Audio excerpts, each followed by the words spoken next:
আমার ময়না টিয়া আগুন মাসে ধান তুলিয়া করমু তোমায় বিয়া।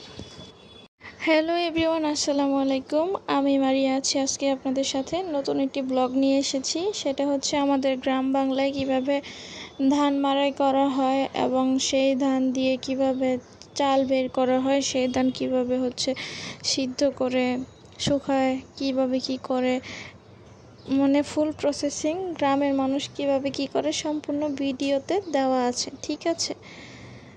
তো আসলে ধানের কাজগুলো দেখলে ওই একটা গান ট্রেন্ডিংয়ে চলতেছে, আমার ময়না টিয়া আঘন মাসে ধান তুলিয়া করব তোমায় বিয়া, ওরকম কথাটা মনে পড়ে যায়, ঠিক আছে।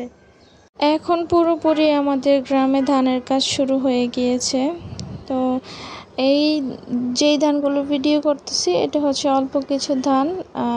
এটা হচ্ছে আমার আব্বু, আমার মামা, তারপরে আরও সাথে কয়েকজন মানুষ ছিল, ওরাই ধানটা মাড়াই করতেছিল।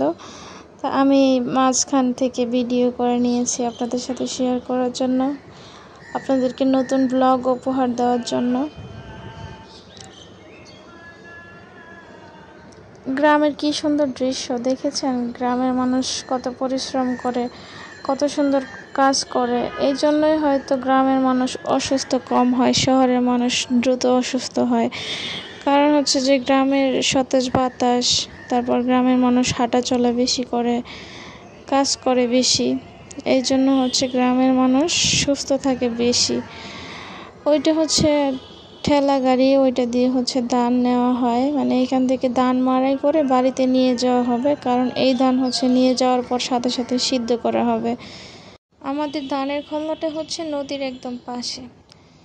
তো দেখেন ওইখানে আমাদের নদীর কাজ চলতেছে, কাজের সাথে সাথে এখানে একজন দেখি মাছ ধরার প্রসেসিং করতেছে। এখানে মাছের জন্য জাল পেতে রাখবে, সেটা বিকেলে অথবা সন্ধ্যায় এসে উঠাবে, দেখা যাবে কতগুলো মাছ উঠেছে।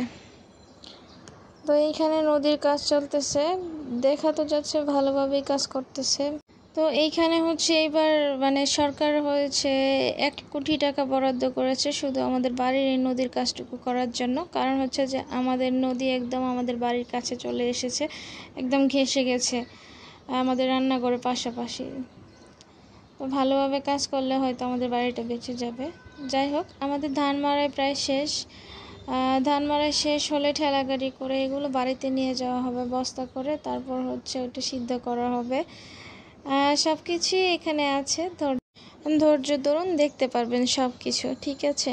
কিভাবে কাজ করে, কিভাবে ধান সিদ্ধ করে, কিভাবে সিদ্ধ ধানে পানি দেয়, কিভাবে ধান নামায়, তারপর কিভাবে রোদে দেয়, ধান কিভাবে পা দেয়, সব কিছুই দেওয়া আছে, আপনারা দেখতে পারবেন। আমার ইচ্ছে ছিল আপনাদের সাথে আমি এই ব্লগটা শেয়ার করব, এই জন্য একটু দেরি হলো, যাক ব্যাপার না। তো ধান বাড়িতে নিয়ে আসার পর এইখানে আমাদের বাগানের গাছের পাতা, তারপর আমাদের ওই গরু যে খের খায় খড়, ওইটার আমরা বলি খেরের পাল্লা। তো খেরের পাল্লা থেকে খের বের করা হবে, তারপর ওইখানে ধান রাখা হয়েছে, আমার আম্মু দেখিয়ে দিচ্ছে। ওরা দুজন ধান সিদ্ধ করবে। ধান নিয়ে আসতেছে, নিয়ে আসার পর ওইখানে ধানে আগে পানি দিছে, বড় পাতিল হলে 6টা পানি দেয়, 6 মগ পানি, 2 মগ না, সরি 4 মগ পানি আগে দেয়, তারপর 2 মগ উপরে দেয়। এভাবে পানি দিয়ে ধান সিদ্ধ করে। যারা শহরে থাকেন তারা তো মনে করেন যে ধান চাল এমনিতেই চলে আসে, তাই না?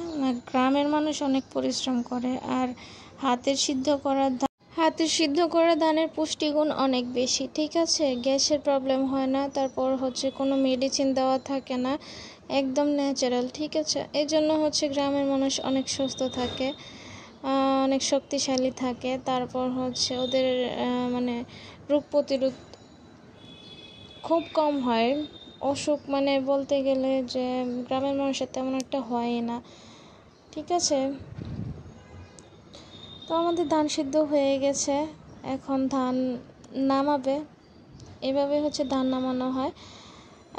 এখন তো গ্রামের ঐতিহ্য প্রায় উঠেই গিয়েছে, তবে আলহামদুলিল্লাহ আমাদের এখানে অনেক মানে এখনও অনেক মানুষ গ্রাম বাংলার আগের পরিবেশ আগের ঐতিহ্য ধরে রেখেছে। যেমন আমরা এইভাবে ধান সিদ্ধ করে, ধান সিদ্ধ করার পর হচ্ছে একটু ঠান্ডা হলে সেটা ছাদে ওঠানো হবে,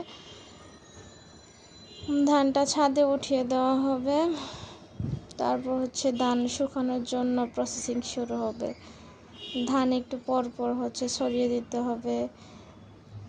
তো এটা হচ্ছে আমাদের বাসার ছাদ। আমাদের বাসার ছাদ এখনও ওইভাবে কমপ্লিট করা হয়নি।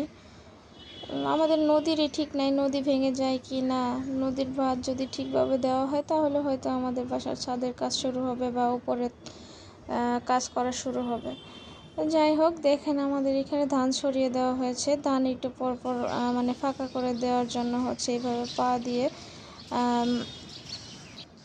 ছড়িয়ে দেওয়া হয়, ঠিক আছে। আমি কিন্তু এখানে দেখানোর জন্য ধানের কাজ করতেছি না, আসলে আমি ধানের কাজ করি, ঠিক আছে। আমিও ধানের কাজ করি। ধরেন বৃষ্টি আসলে সবাই মিলে হাতে হাতে ধান ওঠানো হয়, কাজ করা হয়। তো আপনারাও চেষ্টা করে দেখবেন। ভালো থাকবেন সবাই। আল্লাহ হাফেজ। আসসালামু আলাইকুম।